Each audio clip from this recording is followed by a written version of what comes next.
Now, I reviewed the Dell XPS 13 9320 with its all-new radical design. I really love it. It's a futuristic-looking computer, that's for sure. But I also took delivery of the Dell XPS 13 9315 for those that want a more traditional type of laptop with a real physical function row and a non-haptic touchpad, a more traditional touchpad. This is your ticket. There are two new colors, Sky and Umber, and it's running a U-series processor as opposed to the more powerful P-series. But there is a benefit to having the U-series. We're seeing really phenomenal battery life on this. We're going to get into it and more in this review. Hey everybody, it's Andrew, and this is my review of the Dell XPS 13 9315, all new for 2022. Coming up.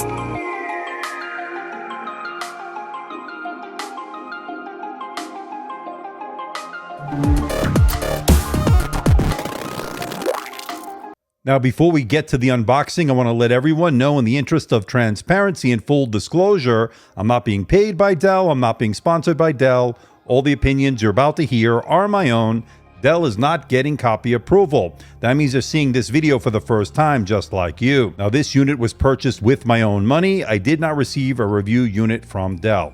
Now, pricing was at $999, but I checked this morning, it's now down to $929. That's a good starting price. For those interested, I'll leave a link in the description below for more information and where you can buy one. And here's what's new. Now, this is powered by up to a 12th gen Intel Core i7 1250U. That's a more powerful processor than last year's 9310. It has faster performance, faster hardware than the 9310. It has a physical function row, something you don't get with the 9320, the XPS 13 Plus that I recently reviewed. And there are two new color options. You can get this in either Sky or Umber. I have the Sky color. It's absolutely gorgeous. It has human presence detection with its camera. It also has Wi-Fi 6E, fewer ports than the 9310, and the $929 starting price. That's even lower than the initial $999 I saw last month. So looking good in terms of the price, especially for what you're getting here. And with the specs and pricing out of the way, let's find out what you get inside the box. Let's open it up. We're going with the goddamn knife. All right, so we've been used to this already. This nice, eco-friendly, biodegradable materials used once again. This time it says XPS, like we've come to expect. We saw that really nice precision, which I'm loving, by the way, the 5470. I'm going to have more to say on that very, very soon. So that looks like everything in the box. And of course, all the things that we want are in here. There's a little tab here. You can notice it there.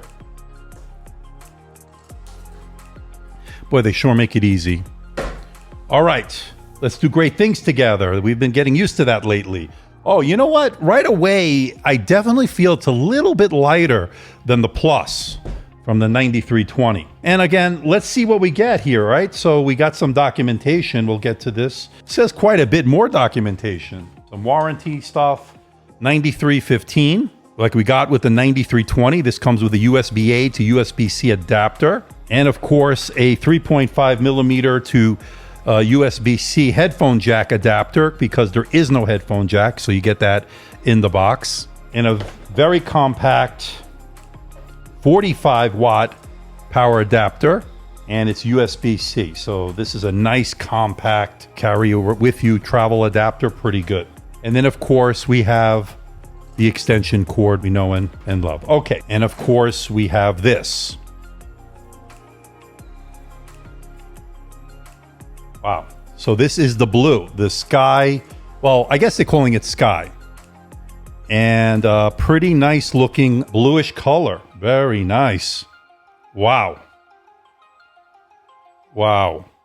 And here it is next to the Dell XPS 13 Plus, the 9320 that I recently reviewed. And as you can see, a very similar footprint in terms of the size.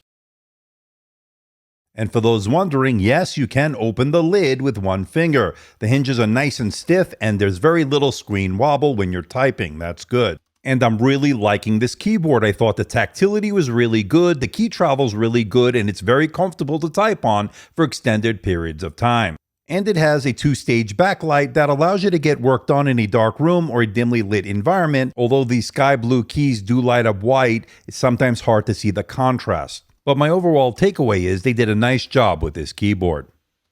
And unlike the Dell XPS 13 Plus with its haptic touchpad, this actually has a traditional touchpad. It's a glass precision touchpad, which is decently sized and was very responsive when it comes to scrolling and all the gestures. It worked well. Now, one thing you'll notice from last year's 9310 to this year's 9315 is the fact that you're losing some ports. There's no more headphone jack, and all you get are two Thunderbolt 4 USB-C ports, one on each side of each other. That's it. That's all the ports on this laptop. Now, they do give you that USB-A to USB-C adapter in the box, as well as a 3.5 millimeter to USB-C adapter as well. Now, when it comes to user upgradeability, not really good news here. There's pretty much nothing here to upgrade in terms of the SSD, Wi-Fi, or the RAM. That's all soldered into the motherboard, as you see here. Now, this says Intel Killer Wi-Fi 6E along with Bluetooth 5.1. Now, both are working well. No issues on either front. And the RAM, of course, is soldered in. It's got 16 gigabytes of LPDDR5 RAM, and it is running in dual channel mode. But unlike the 9310 from last year or the 9320 on the Dell XPS 13 Plus for this year, the SSD here is soldered into the motherboard, not user upgradable. Now, my unit has 512 gigabytes of PCIe Gen 4 storage, but the speeds are indicating Gen 3 speeds, not the faster Gen 4 we've been seeing here in 2022. But don't get me wrong, these are very good speeds and pretty much will handle anything you throw at it. That's just something I wanted to point out. Now, there are two choices when it comes to the display. They're both Full HD Plus options, again, 13.4 inches, but one is a touch display and one is a non-touch. I have the touch display. They're both 500 nit displays, by the way, and it has the Infinity Edge display in terms of the really small bezels, and it also has an anti-reflective coating on mine, but if you go with the one with the non-touch, it'll have an anti-glare matte display, so that's the difference between the two.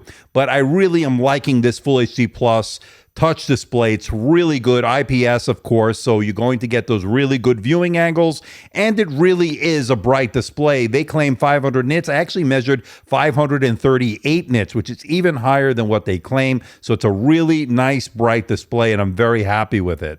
You're looking at some really deep blacks, good white points, really excellent contrast with the 1350 to 1, and a really low delta E score of 1.17. Remember, anything below 2 means this is a color accurate display. This doesn't disappoint. Now, it also has a decent coverage of the color gamut, 100% sRGB, 74% Adobe RGB, 76% of the DCI-P3 wide color gamut, and 69% NTSC. So a decent choice for Photoshop, Lightroom, video editing, and of course, color grading. Now, I didn't detect any PWM or pulse width modulation or screen flickering, so that is good for those that are sensitive to that. You don't have that here.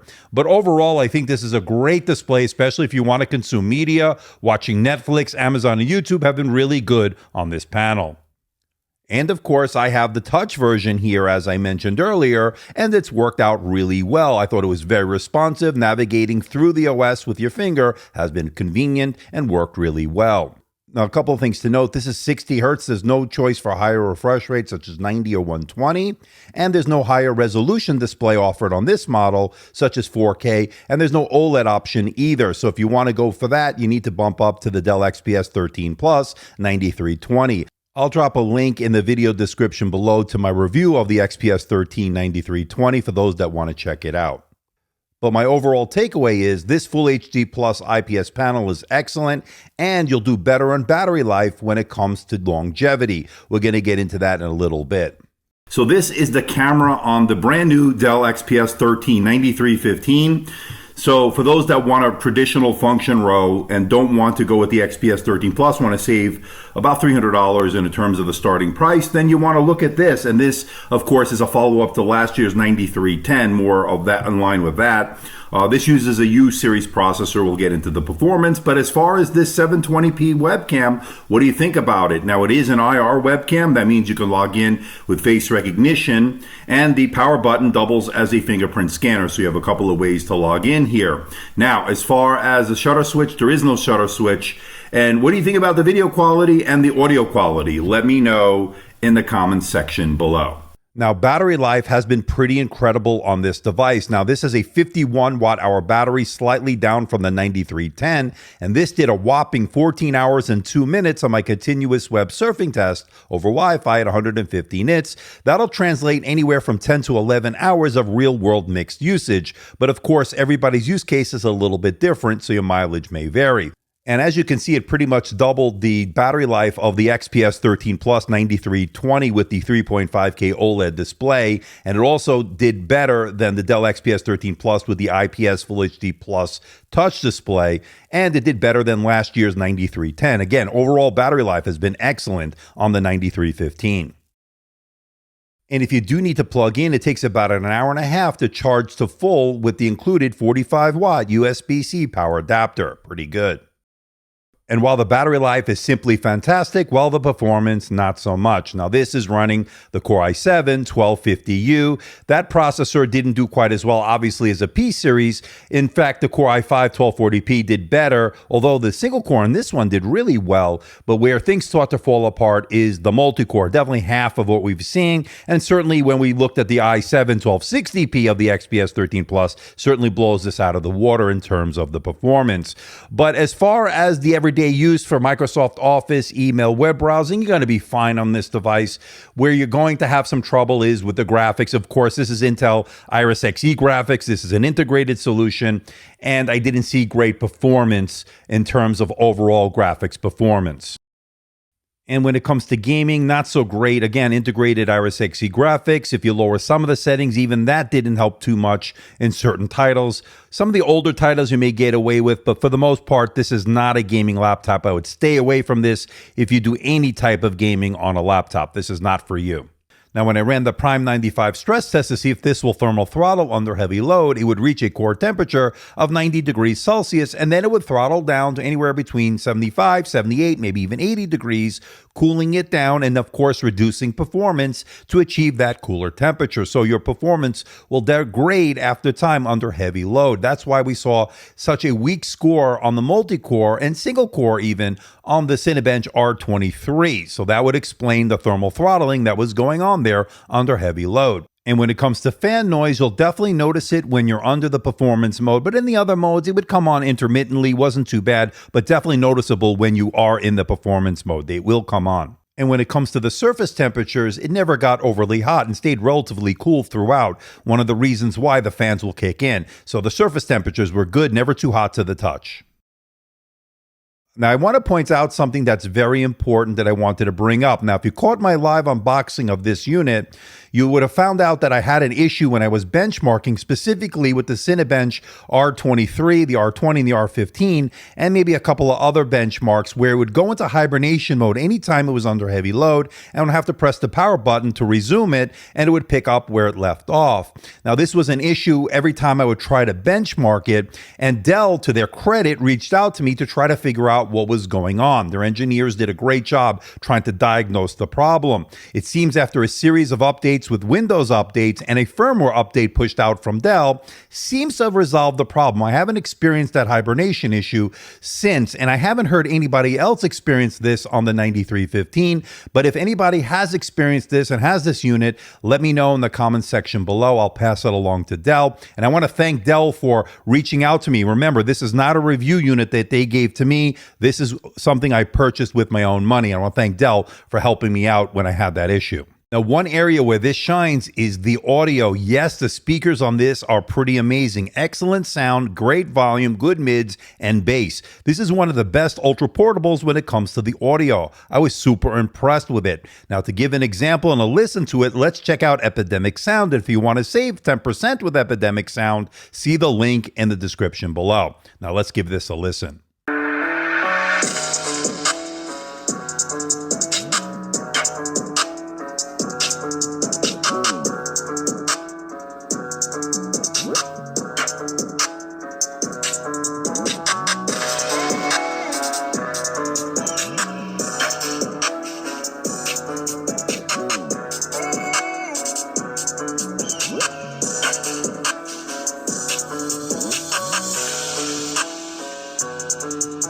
Okay, folks, let's bring it all home. What do I think about the Dell XPS 13 9315 here in 2022?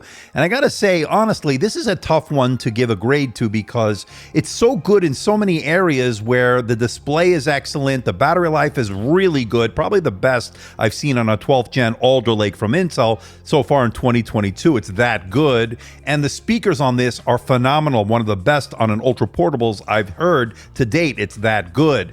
But on the other hand, I had some performance issues. We're looking at about half the performance of the XPS 13 Plus. Now, of course, this is geared towards someone who needs to just get basic work done. That's something thin and light and portable that gives you great battery life. This is a phenomenal device in that regard. But on the other hand, if you're looking for performance-based numbers here, look at the XPS 13 Plus. That has the P series. That's going to give you the performance. And there are some issues I had when I was benchmarking it. I had that issue with the hibernation, which seems to have been remedied through the series of updates and that firmware update pushed out by Dell. And of course, the lack of ports is going to really be annoying to some people, especially since you have to carry those dongles around with you for things like USB-A, micro SD card, or full-size SD card, HDMI. I think you get my drift. And for some, not having the headphone jack is a deal breaker. Not for me, because I've pretty much moved to Bluetooth exclusively here in 2022. But I think for certain users, this is going to be an excellent choice, especially if you want to take something thin and light on the road that gives you great battery life and is a great multimedia consumption device. This certainly fits the bill. So what do you think about this bad boy, the Dell XPS 13 9315? This comes in at about $300 cheaper, at least for the starting price, than the XPS 13 Plus. That's a big deal. Now, it's got a nice 13.4-inch Full HD Plus IPS display, 1920 by 1200. It's a touch display, very responsive. It's been good. The big deal here is the battery life. This has a 51 watt-hour battery. That's down from the 52 that we got in the 9310 from last year, but you're seeing a much better battery result. I got over 14 hours on my continuous web surfing test over Wi-Fi at 150 nits. That's about 10 to 11 hours in real-world mixed usage. That's pretty great. That's the best at an ultra portable I've seen here from Intel here in 2022. That's really good. Performance out of the U is about half the performance of the P series that you'd find in the Plus. And of course, half is not going to be good for those that want a lot of graphics horsepower, that want to do processor intensive tasks. This is not for you. But for those that do everyday tasks such as Microsoft Office, email, web browsing, this is going to be adequate. And the fact that you're getting such great battery life and it's really easy and portable to take with you, this is going to be a nice travel companion.